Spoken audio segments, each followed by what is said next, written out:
गलियों में दर्शन दे गई रे एक छोटी सी कन्या। गलियों में दर्शन दे गई रे एक छोटी सी कन्या। नाम अपना वैष्णवी बता गई रे एक छोटी सी कन्या। नमस्कार दोस्तों, मैं हूं ममता तिवारी और आप सभी का स्वागत करती हूं मेरे चैनल ममताज वे में। कैसे हैं आप सब? तो ये बताने के लिए कमेंट बॉक्स में जय माता दी हमेशा की तरह ज़रूर लिखिए। तो चलिए दोस्तों, आज हम इस वीडियो में जानेंगे कि कन्याएं ना मिले तो हम कन्या पूजन कैसे करें। तो इसके लिए मैं आपके साथ 4 उपाय बताऊंगी। तो आप बने रहिए मेरे साथ मेरे चैनल पर। अगर आपको मेरा वीडियो पसंद आता है तो प्लीज़ आप मेरे चैनल को सब्सक्राइब कर दीजिएगा, बेल आइकन को प्रेस कर दीजिएगा, जिससे मेरे वीडियो के नए नोटिफिकेशन आप लोगों के पास सबसे पहले पहुँचे। तो चलिए शुरू करते हैं। तो सबसे पहले आपको मैं बता दूं कि कन्या पूजन हमें नवमी के दिन करना है। दिन है उस दिन गुरुवार और डेट है आपका 14 अक्टूबर। तो 14 अक्टूबर को हमें कन्या पूजन करनी है और वो भी हवन करने के बाद करनी है, ठीक है।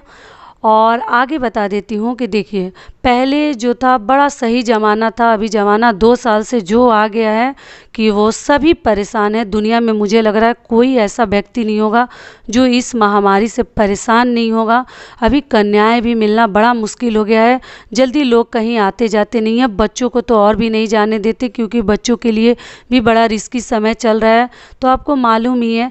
तो देखिए, इसमें दुखी होने वाली कोई बात नहीं है। चलिए, वो नियम विधि थोड़ा सा मैं आपके साथ शेयर कर देती हूँ कि वो क्या है।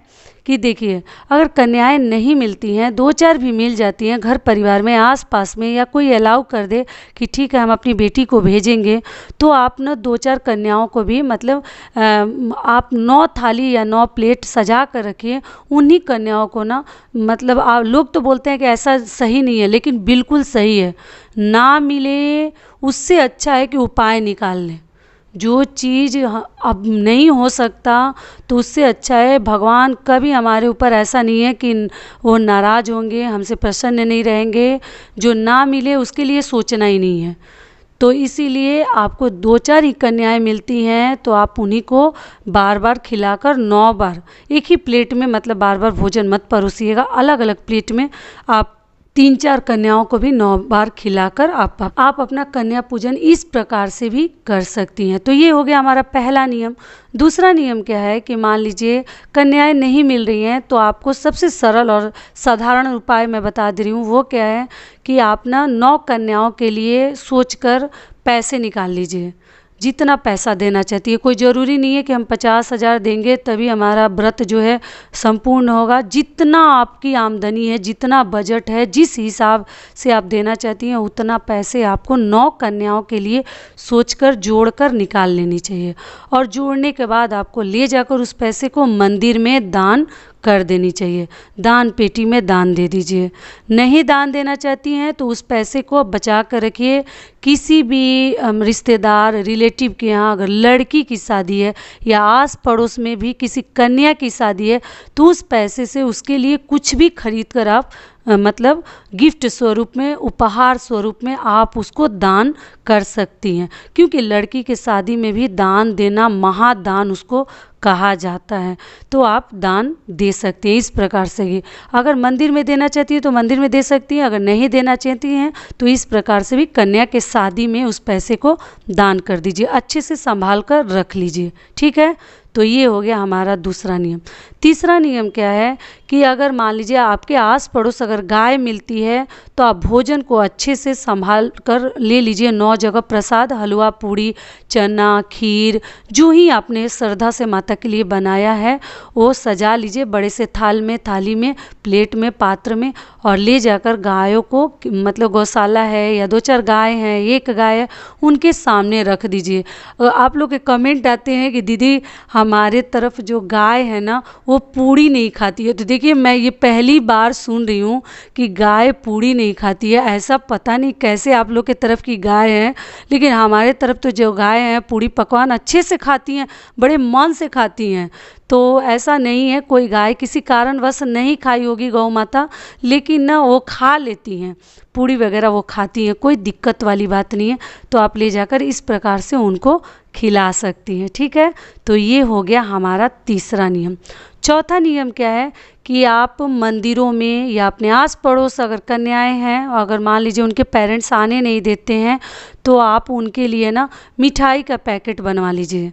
आप 9 पैकेट मिठाई बनवा लीजिए, क्योंकि 9 दुर्गा उस दिन खिलाया जाता है, 7 नहीं, 5 नहीं। देखिए ये भी बता देती हूँ, आप लोग का सवाल था दीदी 7 और 5 लड़कियाँ खिला सकते हैं, नहीं, वो 5 हैं या 7 हैं, उनको ना 2 बार 3 बार करके 9 बार आपको मतलब गिनती कर देनी चाहिए। 1-2 बार और खिला दीजिए कि 9 पूरा हो जाए। 9 दुर्गा को ही खिलाया जाता है, क्योंकि आप देख रहे हैं ना 9 माताओं के स्वरूप की हम पूजा कर रहे हैं, तो कैसे हम 7 खिलाएंगे, कैसे हम 5 कन्या खिलाएंगे। तो हमें उसके लिए नियम बना हुआ है कि 5 ही है तो उसको डबल ट्रिपल खिला के हमें 9 बार करनी है।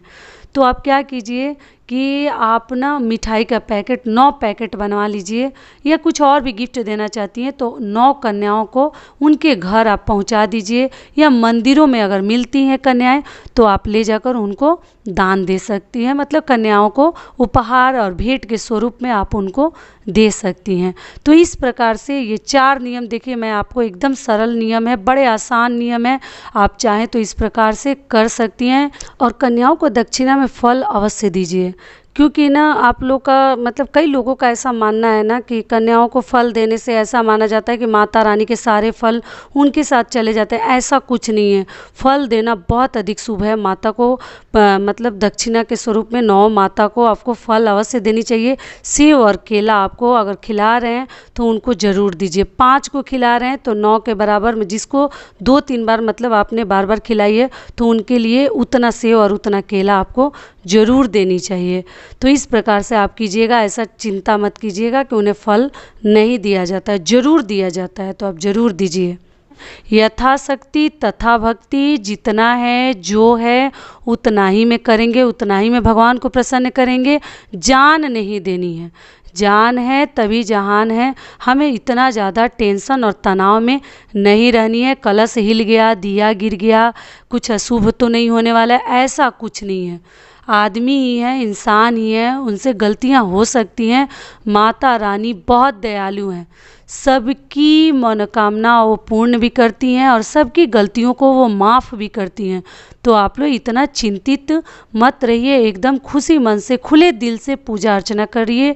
श्रद्धे भाव से, श्रद्धा और भाव के साथ अपने पूजा अर्चना को संपूर्ण कीजिए। यहीं तक का था हमारा वीडियो। आशा करती हूँ, उम्मीद करती हूँ कि इस वीडियो से आप लोग को थोड़ा सा लाभ मिलेगा। तो फिर मिलती हूँ एक नए वीडियो में, तब तक के लिए नमस्कार। स्वस्थ रहिए, सुरक्षित रहिए और प्रेम से बोलिए जय माता दी।